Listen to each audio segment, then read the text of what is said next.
L'expression « être de lumière » est souvent utilisée dans un contexte spirituel ou métaphysique pour décrire une entité qui est perçue comme étant évoluée, bienveillante et orientée vers la lumière spirituelle. Cependant, il est essentiel de noter que ces concepts sont souvent basés sur des croyances personnelles et peuvent varier d'une personne à l'autre. Si vous pensez être en présence d'un être de lumière ou si vous recherchez des signes de leur présence, voici quelques idées qui sont souvent mentionnées dans des contextes spirituels. Sensation de paix et de chaleur. La présence d'un être de lumière est souvent associée à un sentiment de paix intérieure, de chaleur et de réconfort.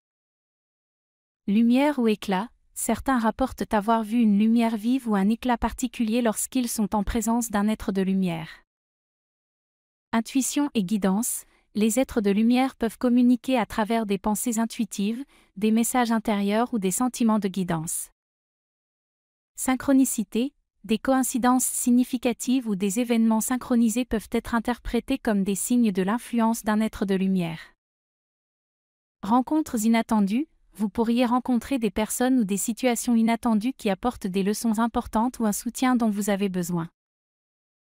Présence pendant les moments difficiles. Certains croient que les êtres de lumière sont présents pour apporter du réconfort et de l'aide pendant les moments difficiles. Rêves significatifs. Des rêves qui semblent porteurs de messages profonds et positifs peuvent être interprétés comme une forme de communication avec des êtres de lumière. Élévation spirituelle. La présence d'un être de lumière peut être associée à une élévation de la conscience spirituelle et à un sentiment de connexion plus profond avec l'univers.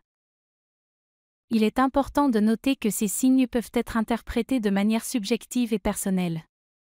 Chacun a sa propre expérience et compréhension spirituelle, donc ce qui pourrait être un signe pour une personne peut ne pas l'être pour une autre. Il est toujours conseillé d'approcher ces expériences avec ouverture d'esprit et discernement.